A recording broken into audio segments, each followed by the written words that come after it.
Before we talk about alveolar pressure, remember that atmospheric pressure is often used as our reference pressure and assigned a value of 0 centimeters of water or 0 millimeters of mercury. Alveolar pressure is simply the pressure inside the alveoli measured relative to atmospheric pressure. Values above atmospheric pressure are positive. Values below atmospheric pressure are negative. Alveolar pressure, often abbreviated as pAlV, is the pressure of air inside the alveoli, those tiny air sacs where gas exchange occurs. Like many respiratory pressures, alveolar pressure is measured relative to atmospheric pressure.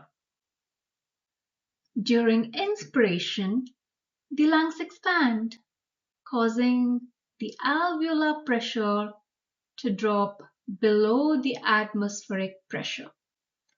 Because air moves from areas of high pressure to areas of low pressure, air flows from the atmosphere through the airways and into the alveoli.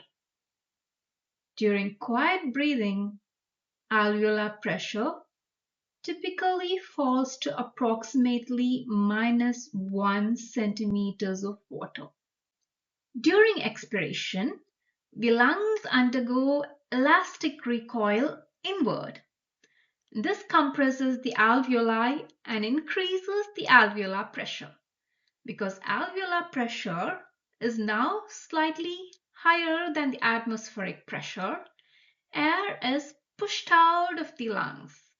During quiet breathing, alveolar pressure typically reaches about +1 centimeters of water. Air continues to move until the pressure difference disappears. At the end of a normal inspiration or expiration, alveolar pressure becomes equal to the atmospheric pressure, which is 0 centimeters of water.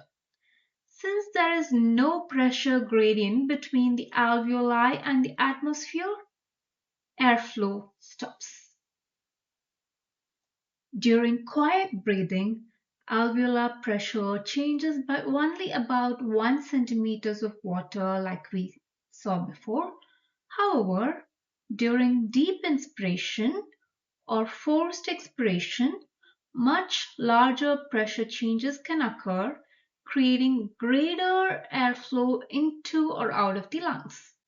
Understanding alveolar pressure helps explain how air flows into and out of the lungs. It forms the foundation for understanding normal breathing, respiratory physiology, mechanical ventilation, and diseases.